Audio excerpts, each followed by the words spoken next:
مشايخ العرب بالكامل بيدعوا لأهالي القصر الكبير إن ربنا عز وجل يبعد عنهم المصائب والكوارث يا رب العالمين. الشيخ محمد حسان وبعض المشايخ المصريين بينشروا على حساباتهم الرسمية وبيدعموا أهالي القصر الكبير وبيدعوا لهم إن ربنا يبعد عنهم الكوارث والمصائب وإن هم يقدروا يرجعوا لبيوتهم ومنازلهم مرة أخرى. النهاردة طلع قرار صارم بترحيل أو بإخلاء جميع سكان القصر الكبير، إخلاء كل الأهالي من المنطقة نظرا لعدم حدوث كارثة ممكن تحصل. وتم انقطاع الكهرباء، يعني الكهرباء دلوقتي مقطوعة بشكل كامل عن القصر الكبير للأسف الشديد. طبعا خايفين ان الكهرباء تلمس المية، فبالتالي ممكن حد يتكهرب، ممكن تحصل مصيبة، ممكن تحصل كارثة. يعني ربنا يسترها. بيقول لك كمان ان الايام القادمة الكام يوم الجايين علينا في كوارث هتحصل، يعني ربنا يسترها يا رب. في فيضانات والسدود هتمتلي والفيضانات هتنزل على القصر الكبير. حتى المكان اللي عملوا فيه مخيمات كمان بيأمروا الأهالي إن هم يتركوا المكان ده ويرحلوهم لأماكن أخرى. يعني القصر الكبير مدينة بالكامل تم إخلاءها بسبب المياه، بسبب الفيضانات، وهذه كارثة طبيعية. وما نقدرش نقول غير إن احنا ندعي ربنا عز وجل إن ربنا يسترها على المغرب، ربنا يسترها على القصر الكبير، ربنا يسترها على الإقليم الشمالي، ربنا يسترها يا رب على كل المغاربة وكل المدن المغربية يا رب العالمين. أما الناس اللي بتطلع شائعات، الناس الغير محترمة، ساكنة كنقول خصنا نتقبلوا هذا الأمر الله سبحانه وتعالى جميع، وكنطلب من الإخوان الكل ياخذ المدينة قصر كبير من ونينا لونينا. ما بقى لا بلاد سي عبد الله، ما بقات روافة، ما بقات سيدي عيسى بن قاسم، ما بقات حتى حاجه. ساكنه القصر الكبير دخوي، لان حتى اللي غادي يبقى ما كاينش لا دوره عطاونا واحد المده معينه باش تقطع الموضوع. ما بقى لا سوايع مدعوده غيتقطع الموضوع عاد تشد المدينه. دابا الان راه كاين 200 اسطول ديال الكيران، 250 حافله الكيران، السبنتر، الوسائل الاخرى، السيد عامل طال حتى الفرقونيط اللي عندهم راسورانس وما عندهمش الترخيص يهزوا الناس. جميع الوسائل خاصها تهز الناس. اذا دابا الان كنقول للاخوان عليكم بالراحل، لن يبقى لناش اختيار الى المغادره من مدينه قصر كبير من الطرف لن يبقى اي شيء. دابا حتى القوه العموميه والمراكز الايواء اللي كانت راهم كيهزوهم، مراكز الايواء كلها غادي يدخلوها الاخوان باش ما ردوش هادشي بمزح. الله يرحم والدين، شو غيقول انا في السماره، انا عندي العديد، كاين حتى حاجه، لان ما عادش بار فين نخرج، ما جبرش ليه يهضر معاك، لا الانترنت لا ماء لا ضوء، لان المدينه غتصبح شبه منكوبه. واللهم السلامه، عدم يعني زرق الارواح، وسيدنا الله ينصرو حارس كل الحرس باش ما يموت حتى واحد. تعطى التعليمات ما يموت حتى واحد. علاش؟ باش السلطات كلها تجهزت ووفرت جميع الشروط ديال التنقل وديال الامن، وكاين العناصر الامنيه كدور في وسط المدينه. الا شافوا شي حاله كدور من هذا اللصوص او القماره باش الناس اللي برا ما يطمئنوا على المنازل ديالهم. اكيد الاخوان كاين، ولكن كاين شي حاجه فوق السيطره. وكنقول هذا اللصوص عندكم تتخبعوا، راه يجي ما يجي بابكم تما، سمعوا لكم المصطلح، مشوا بحالكم. الناس اللي كيسرقوا اللي كيلقوا شي حاجه يمشوا بحالهم راه ما يموتوا، يخون المدينه وشكرا. ما تنساش طيب، أول تشترك في حاجة القناة. اللهم سلاما على شمال المغرب ومدن شمال المغرب من الفيضانات يا رب العالمين، ويحفظ إخواتنا المغاربة ويحفظ الشعب المغربي، إخواتي وأحبابي كلهم بإذن الله. رقم 2، الناس اللي شايفة المغرب عنده كوارث طبيعية وقاعدين عمالين ينشروا صور مفبركة للملك محمد السادس حفظه الله ونصره الله وربنا يبارك فيه يا رب لشعبه ويبارك فيهم لبعض، لأن هم عائلة كلهم مع بعض.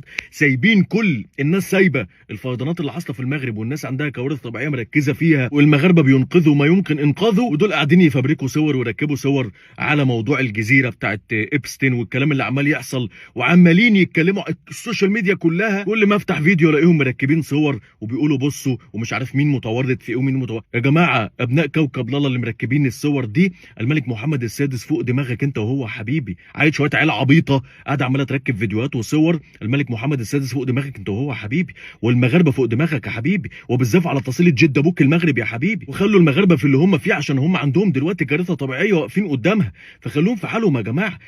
سيبوهم في حالهم يا جماعه شويه. مش ممكن كم الشائعات اللي بتطلع على المغرب ليل نهار. الناس اللي بتعمل فيديوهات بالذكاء الاصطناعي وبيحاولوا يشوهوا صورة المغرب، ويجيبوا لك ناس بتموت في المية وناس بتغرق وناس مش عارف بيحصل ليهم ايه وناس بتنهار. وطبعا عشان ايه كل ده؟ عشان يعني زي ما بيقولوا كده يحسسونا ان في كوارث كبيرة في المغرب وان المغرب مش قادر عليها. لا، المغرب بفضل الله بيقدر يعدي من اي كارثة. والعند الآن الحمد لله مفيش حد توفى، مفيش حد يعني مفيش أموات، وده الأهم، ده أهم شيء. كل المنازل وكل البيوت وكل حاجة بتتعوض، كل حاجة بتتعوض، لكن الحمد لله مفيش وفيات، مفيش وفيات الحمد لله. الجميع تم إنقاذهم. كل البيوت اللي غيرت، حتى إن المغرب لعند الآن بينقذ ناس، لعند الآن في ناس معلقة في المياه والطائرات بتنقذهم، الطائرات المغربية بتنقذهم. فربنا يسترها على المغرب. احنا يعني انا كأمير لما بشوف اي كارثة في المغرب انا بزعل من جوايا وبحزن على الاهالي وبحزن على السكان وبكون زعلان جدا جدا. فانا بدعي ربنا عز وجل ان ربنا يسترها يا رب على المغاربة ويسترها على الجميع يا رب العالمين، ويبعد عن المغاربة الكوارث والمصائب يا رب العالمين، ويسترها مع المغاربة. أما الشامتين والحاقدين اللي في قلبهم غل وسواد وكراهية، اللي دايما بيتمنوا إن المغرب يقع، اللي دايما بيتمنوا إن المغرب ينهار، اللي دايما بيتمنوا إن المغرب يحصل له كوارث، فدول أعوذ بالله منهم. يعني اللي زي دول ما أقدرش أقول غير إن دول أعوذ بالله منهم. دول ناس حقودة، دول ناس مش متربيين، دول ناس لا عندهم لا أدب ولا أخلاق ولا احترام ولا عندهم أي حاجة. دول للأسف الشديد ما يعرفوش حاجة عن الأدب والاحترام. جلالة الملك محمد السادس اللي بيدي أوامر بالاهتمام بكل أهالي القصر الكبير، جلالة الملك محمد السادس اللي ربنا يبارك فيه ويطول في عمره يا رب العالمين. يعني اللي بيحصل من جلالة الملك ده شيء يؤكد ليك ان الراجل ده دايما واقف، ودايما بيساند، ودايما بيدعم، ودايما موجود على أرض الواقع. ودايما أي كارثة أي مصيبة بتحصل في المغرب بيكون حاضر وبكل قوة. دايما بيدي الأوامر إن الجميع يكون واقف أو الجميع يكون مهتم بالحاجة دي. فشكرا جلالة الملك، شكرا على كل شيء. أما الناس البعض الصفحات الجزائرية اللي بيقولوا لك المغرب لو طلب مننا المساعدة هنروح نساعده ونحميه من اللي بيحصل. لا، المغرب مش بيطلب مساعدة من حد على فكرة. يعني انت ممكن تساعد نفسك. انت بتتريق على فكرة. عارف انت لو بتتكلم بما يرضي الله وبتتكلم كده بأدب واحترام وأخلاق وبتتكلم بشكل مؤدب انا احترمك، لكن انت بتتكلم تريقة. يعني عارف اللي هو ايه؟ تريقة بشكل غير محترم، بشكل غير مؤدب، بشكل غير لائق. لكن المغرب كبير على اي حد، المغرب كبير على اي حد. خليك محترم وخليك مؤدب. ودي كارثة طبيعية ممكن تحصل في اي بلد وتحصل في اي مكان. سهل جدا، يعني سهل جدا انها تحصل في اي مكان.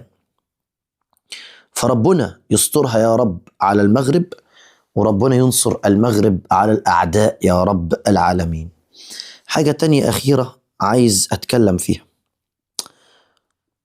النهاردة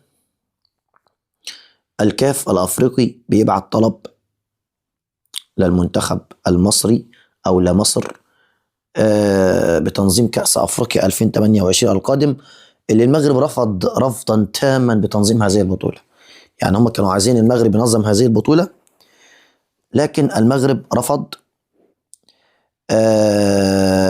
أبى إنه ينظم هذه البطولة. ليه؟ عشان اللي حصل، يعني اللي حصل من الكاف الأفريقي تجاه المغرب في بطولة أفريقيا 2025 محدش يتحمله، محدش يتحمله. اللي حصل يعني ما نقدرش نقول عليه غير إنه عدم احترام، قلة أدب من الكاف الأفريقي ومن السنغاليين ومن اللي راحوا للمغرب عشان يقلوا أدبهم، فمحدش يتحمل اللي حصل. فأنت إزاي عايز المغرب ينظم لك بطولات، وأنت إزاي عايز المغرب يقف جنبك ويساعدك ويساندك، وأنت إزاي عايز المغرب يعمل لك اللي أنت عايزه، وأنت أساسا مش محترم، وأنت أساسا مش مؤدب، وأنت أساسا بتتعامل بشكل سلبي مع المغاربة. المغرب كبير على أي حد. شكرا لحضراتكم.